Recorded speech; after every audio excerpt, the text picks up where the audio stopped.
Hi there, thanks for joining me for another video. This time we're going to try and mount the gearbox to the engine and then get the whole lot into the chassis and mounted on its bobbins. It's a bit chilly today, so I'll do the best I can. First thing I've got to do is take off the headers because they have to be sent off to AK so that they can set them up on a spare unit that they've got up there, and then they can weld the J pipe, the connector pipes to the exhaust that I've bought, and have that all ready to go, which will save me a job of hiring a welder in and holding things in place and getting someone else to weld for me. So at least I'll know it's all done correctly, and I know that as soon as I've made holes in the body for the exhaust, everything's just going to fit and slide in. So I look forward to doing that. So I think what I'm going to do, I'm going to video the mounting of the gearbox, etc., and maybe some accessories, and then I'm going to do a time lapse of me attempting to get the engine in on an engine crane with dodgy wheels and slightly uneven floor. So we'll see how that goes, but hopefully you'll get the idea. All right then, first things first is take these headers off.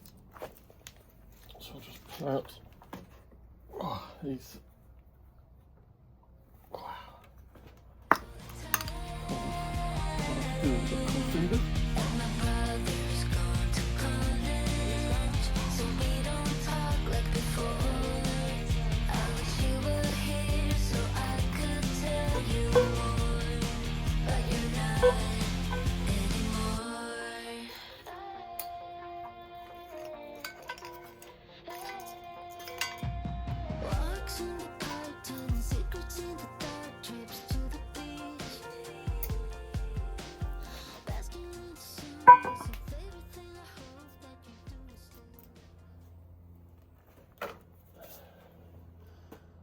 Here we go then. So I've forgotten what a complete pain in the neck this all was. For a start, the pallet is too wide for the legs of the engine crane. So I'm going to just swivel that round, bring you along for the ride, and try and get the hook a bit more central over the engine, hook it all up, get a bit of distance, lift it up in the air, knock out this wide pallet underneath hopefully, and then lower the engine back down onto a couple of blocks and reassess my life choices here.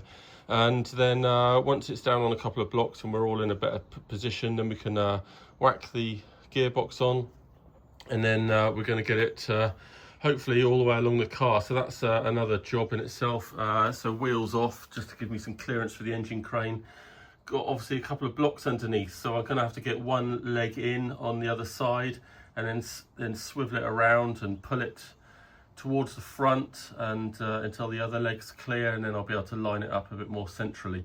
That might need to be reassessed as we go with just a trolley jack. So we'll see where we go there. Let's go.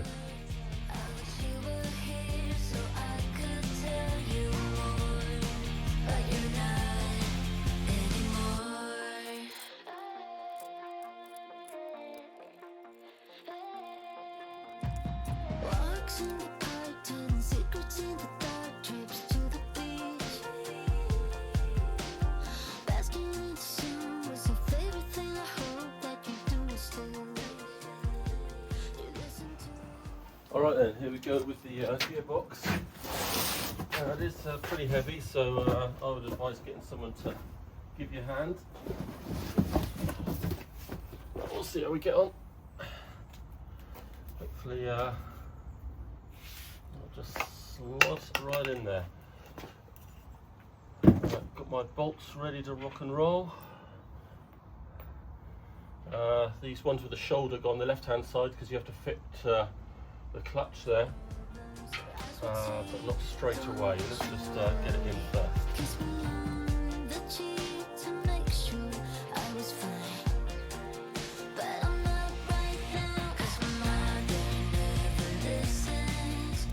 Alright then, so that's basically how you install the gearbox. Obviously it just doing up those nuts just draws it in snug. So I'm pretty happy with that. Just had to support it a little bit as it became a little bit off balanced. Now before I can do all this up tight, I just need to install the clutch. Now, I don't know why they don't change this design, but unfortunately there's a little flange just down here, just about where I've drawn that little black mark, that is in the way and doesn't let you get to the bolt holes. So I'm just going to use an angle grinder and just cut out that little notch, and then we can fix this and on the other side of the bolts obviously, and do it all up snug. All right, so we're all fitted here. Done the little notch. Let's see if I can get you in there, just in there. Let's see if I can focus. So done the little notch in there. And then you have to, I've done up all 4 bolts with a bit of thread lock as well in there. And then this clutch needs to be positioned in the outermost little recess on the end of the clutch fork there, and then you're meant to have 5mm of play apparently. So you need to adjust the lock screw and unscrew this in and out until you've got about 5mm of extra play, and that's to stop sort of premature clutch wear and to take up a bit of slack as the clutch wears. So I think that's pretty good, and I think I'm just going to see how that goes. I can definitely push it in there another 5mm, so we'll call that good for now. So what I'm going to do now, I'll put you on, I'll reset you up, and you can watch the whole process of me trying to get this engine in. First of all, I'm just going to adjust the chains just to swing the engine around so it's more parallel with the engine crane, so that when I get it up there, it's all parallel. I can kind of push the nose of the gearbox down and get it underneath that chassis rail. So so I'll just adjust these chains slightly, and then we'll go for it.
Okay, so that was a real world scenario.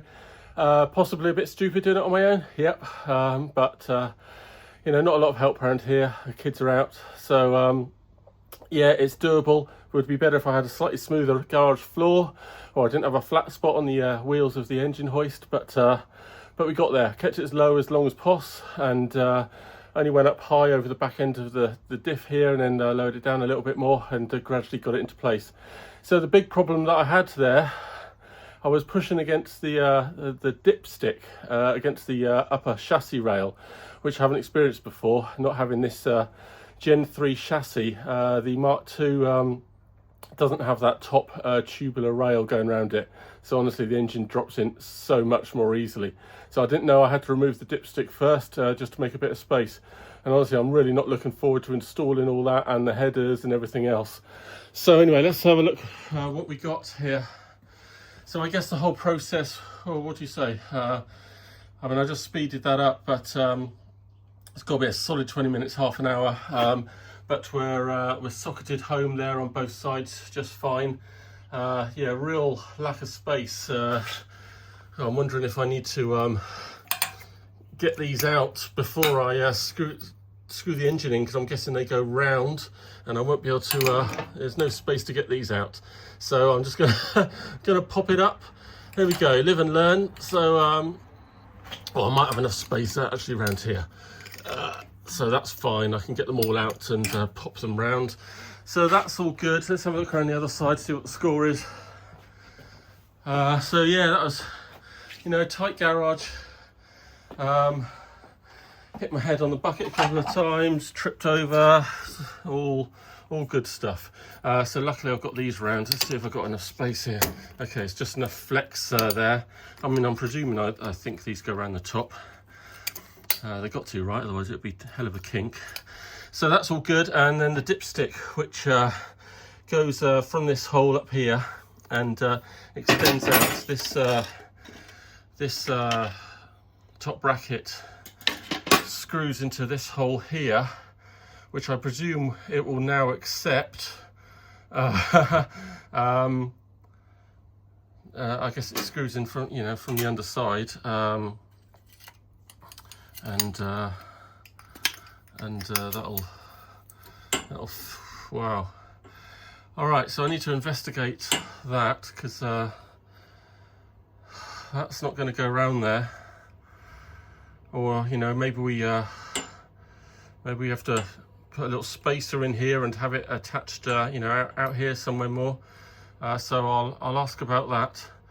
But you know, unless you are going to do track days and you need the stiffer chassis, I'm not sure I'll recommend the hassle of this top tube.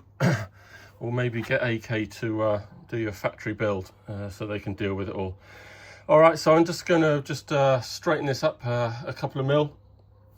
Make sure the gearbox is nice and centered, but I need to give it a little bit of heave. So I'm going to put the wheels back on now, just to give it a bit more stability instead of being up on a couple of blocks, and then we can sort it out and take the engine hoist out. Yeah, just a quick insert here. We're now free of blocks of wood. Good idea to hold the end of the gearbox up here with a ratchet strap to save you having like blocks of wood underneath, because you know that block of wood will be in the wrong place, or you'll need to jack up the car and nothing else is supporting the gearbox, etc. So get yourself a small ratchet strap, definitely. So what we're going to do, I just want to recenter this car now, because I'd moved it over to the right to give the crane enough room to go backwards and forwards. So now I'm going to recenter the car in the garage and then get my jack lifts, my quick jacks underneath, so that we can raise the car up and down easily. And we're just going to check that the gearbox and engine is all in a nice straight line, and check it's level. And then I'm going to fit the rear sort of bracket for the gearbox, which comprises of this shaped bar and from AK, and also this unit here. So that all has to go in there. So I think that goes something like this underneath the gearbox, and it's supported. It's all supported by that bracket there. So we need to be doing drilling and tapping and stuff. It's all pretty simple. So I just need to move this car over and we'll get cracking. Okay, so I've had a little bit of a clear up here, although you wouldn't notice it. Everything's looking good. I've just plugged in my quick jacks again, and I just thought I'd show you these. I do recommend them. Obviously they're quite long, they're quite bloody heavy. When they're down on the ground and you take out the take off the rubber mounts, then they do go under the car quite easily. You can't drive over them, but you push them into the center, and they do miss the radiator and the bottom of the bonnet, body, etc. So I do recommend them, and they're just really handy and save you using a single jack. It's really quite good. So let's have a look here. Hopefully it'll just pop up. My battery's still charged, so I get a little warning there when it's a bit low, but we just wait a sec. And of course, even with it up on the quick jacks, I still use a axle stand all round. You can never trust this thing or anything like this, pneumatics, I think. So always stick a couple of axle stands underneath. Right, we'll just get it up onto its highest point.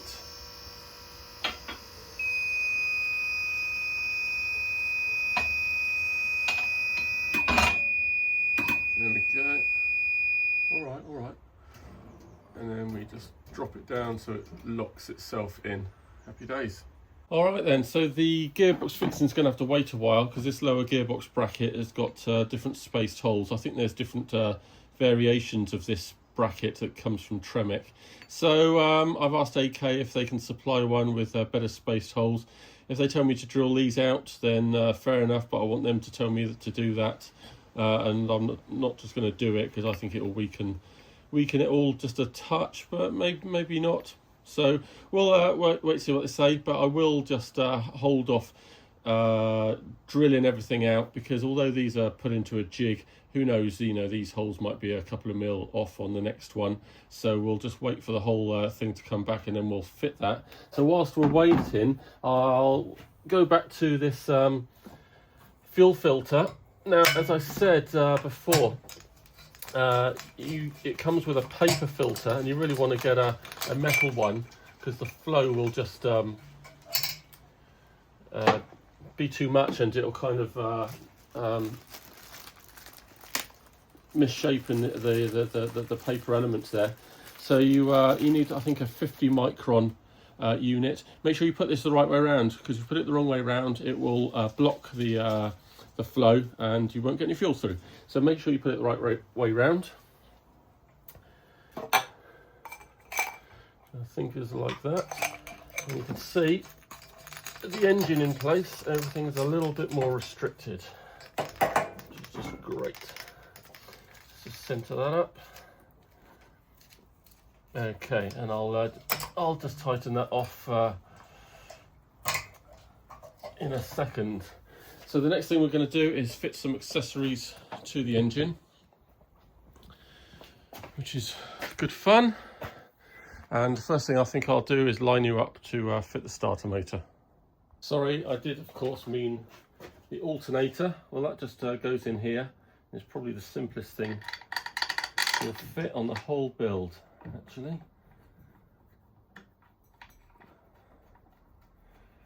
So just put that in there.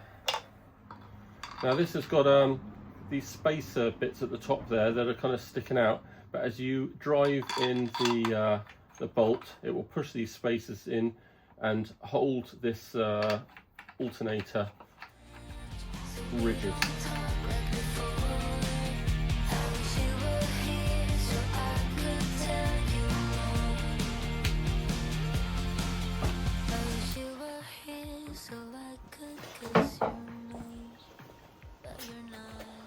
Okay, so that's in, and now we need to get the drive belt around. So to do that, we give it a bit of leverage on the tensioner.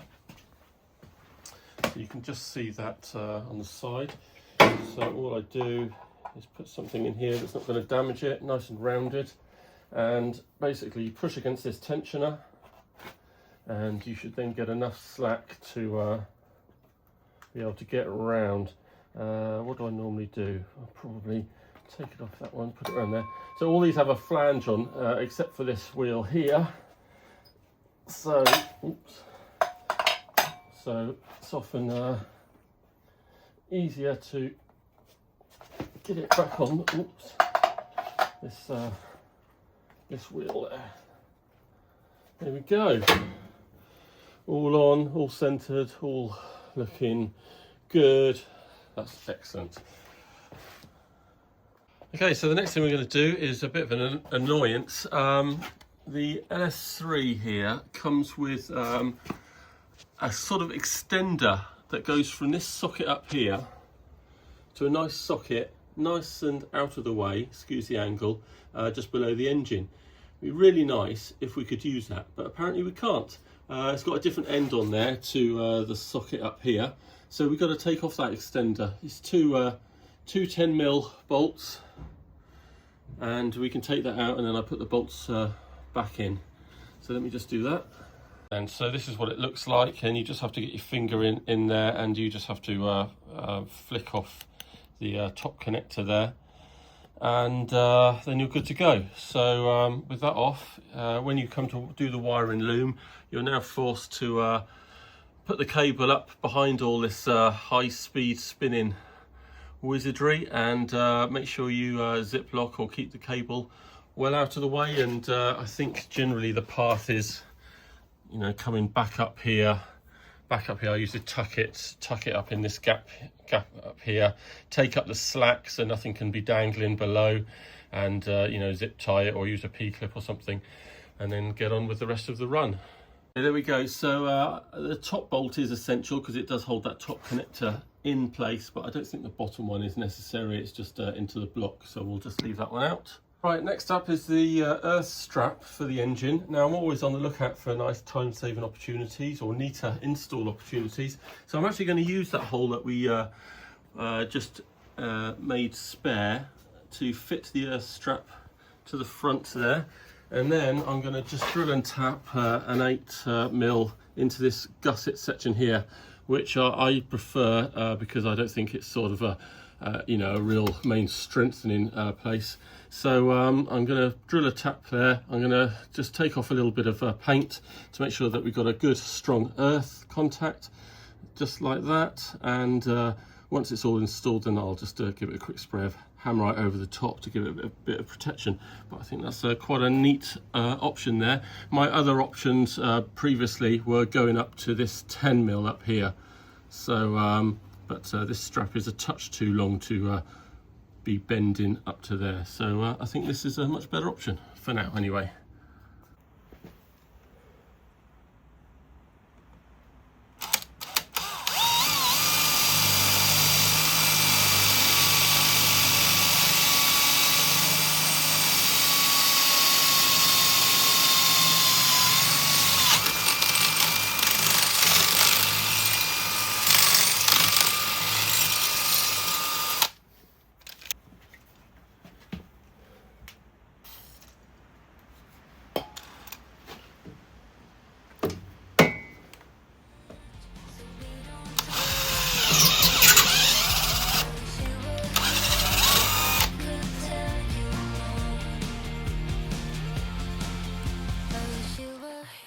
Alright, our next little task is to fit the starter motor, so hopefully that will just slot in fairly simply.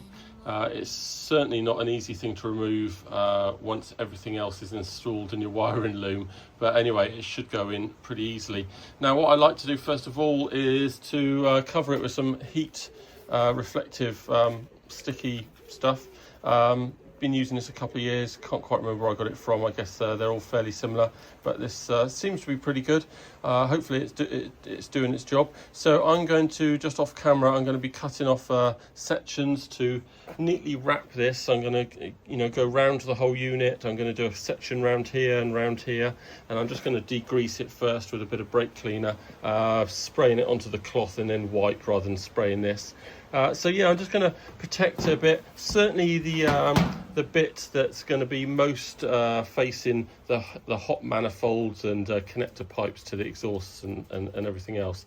So certainly all this top section. I may leave the bottom section untouched. So we'll see how that looks in a sec.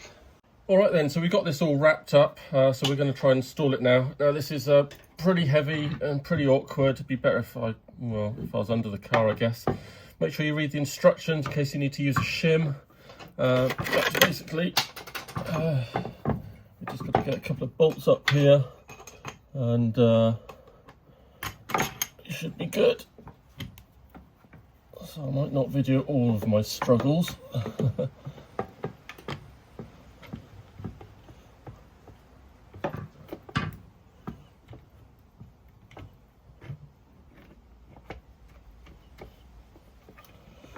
Good, we've got one bolt in, and we'll go with the other one.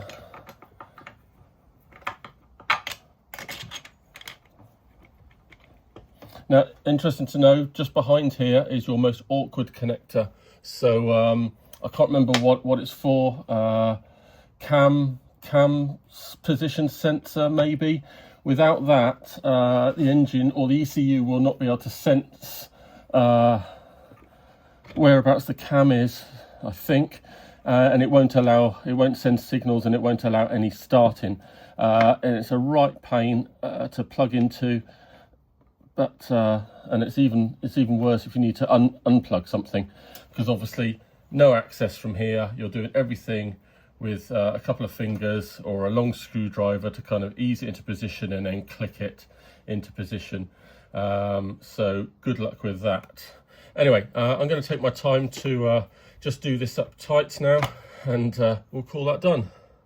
Good. Well, that all looks quite good, all neatly wrapped with the heat shield in, so that's great.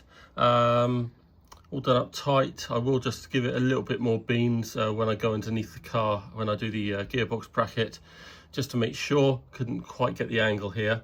And just had some news in from AK. Apparently this bracket here that now doesn't reach the engine because of this top tube, you need to fashion a spacer of some sort or buy a flexible dipstick. So of course I will be fashioning a spacer.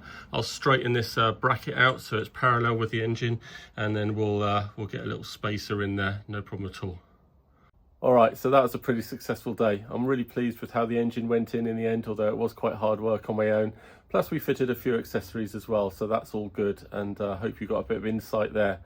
Join me for the next video where I'll be doing the power steering connections, which is a bit of a job in itself with to the power steering pump, which we may have to take out. And also, although I'm having the electric handbrake option, I think that we still have to use the same linkages and arm for it as you would with the handbrake, so we can get on and install that as well. Don't forget, the car's for sale, so do contact me if you're interested and want to discuss anything. Apart from that, I'll see you again.